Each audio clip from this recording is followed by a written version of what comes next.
Hello everybody, Doc Jing Ruder here, Doctor of Physical Therapy and your foreign educated physical therapist guide to US application. I hope you guys are doing great.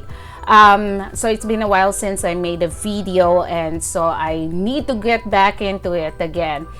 So if you haven't seen my other videos, so I have tons of videos here at Just Upright.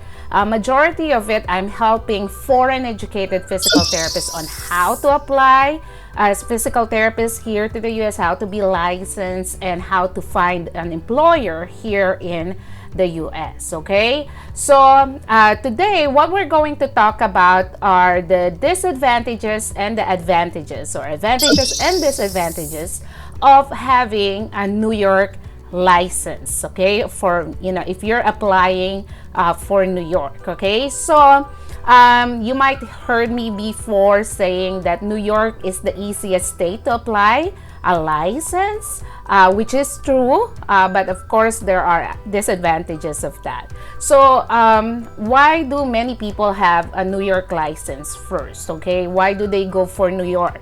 Okay, so for majority of foreign educated physical therapists who wants to secure a US license, but they don't have any employer yet, meaning they don't have any idea where they're really gonna practice as physical therapists, but they really want to secure a US license first.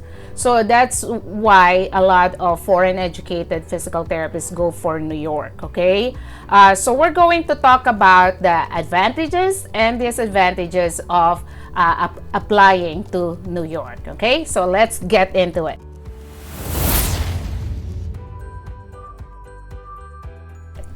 So first, the advantages of applying to New York in a nutshell is that it has lesser requirements compared to other states. Okay, and I'm going to explain that. Okay, so lesser requirements mean, number one, in New York doesn't require you to take TOEFL, okay, the test of English as foreign language first before you take the NPTE, or National Physical Therapy examination. So in other states, you have to pass TOEFL before you can take the NPTE. Okay, so New York, it's not a requirement. Okay, there's also, New York also doesn't require fingerprinting, okay, or criminal background check.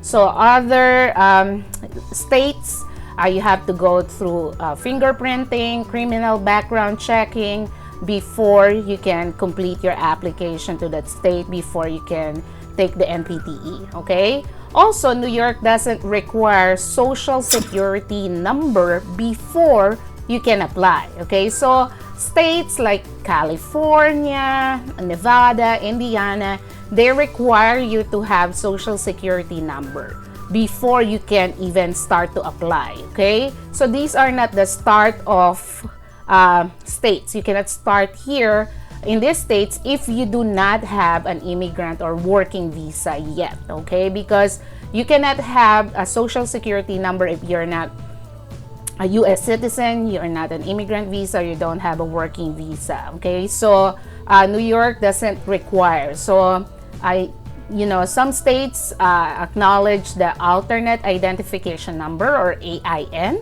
as a replacement for social security number during the application process. Okay, but other states like California, you cannot even start the application process if you don't have social security number. Okay, so in New York, they don't require social security number before you can apply for NPTE.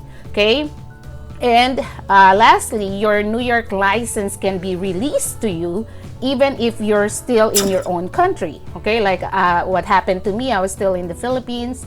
I passed my NPT in 2005. I had my license when I was in the Philippines. And, they released my license even if I was not yet here in the US. Okay, so but of course you need to have a working or immigrant visa before you can practice. Even if you're licensed, they release your license, you cannot come here under a tourist visa and start working. So you must have an employer who will petition you with a working or immigrant visa before you can practice as a physical therapist in New York. Okay, so those are the advantages. You know, again, in a nutshell, New York has a very few requirements compared to other states. Oh, okay. Another one is they don't have jurisprudence examination. You know, it's like a PT practice law examination. They don't have that. Like Florida has a jurisprudence examination.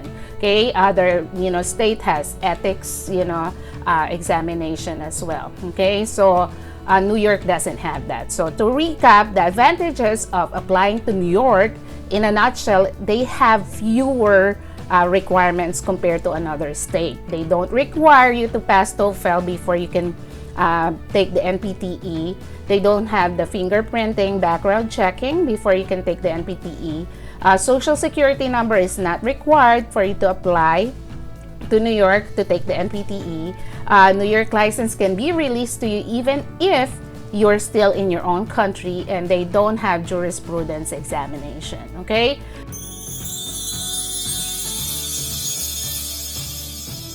so there are disadvantages also. If you, for example, found an employer, you're licensed in New York, and you found an employer, for example, in Maryland, okay, and you want to transfer your license from New York to Maryland.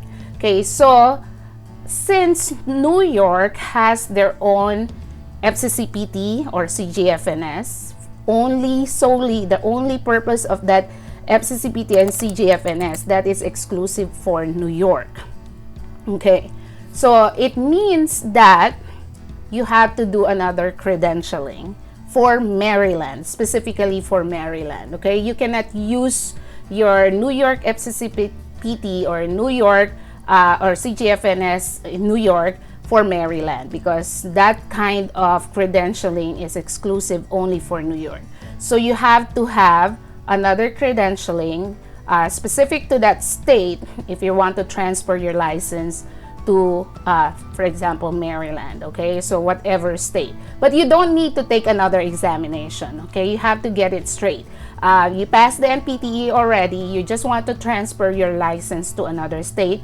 We call it reciprocity or license endorsement. Okay, so since you're a foreign trained and you're going to practice in another state, they need another credentialing, because the New York credentialing will not apply to that state. It only apply to New York. Okay, so with that being said, you still need to take the deficient subjects. So if they find that you have deficient subjects, then you have to take those deficient subjects in order to fulfill the requirement of that state. Okay, so you heard me say that New York doesn't require you to take the TOEFL before you can take the NPTE. Okay, here's the kicker, guys.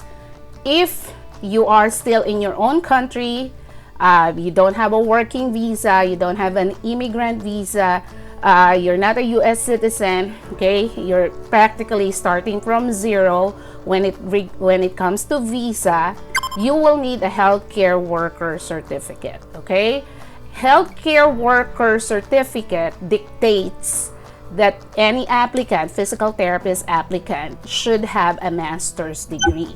Okay, so that's why if you don't have any don't have any visa, and you need to apply for a visa, your employer or agency will apply for a working or immigrant visa, healthcare worker certificate is needed, and that is the one dictating a master's degree. So you have to take the deficient subjects.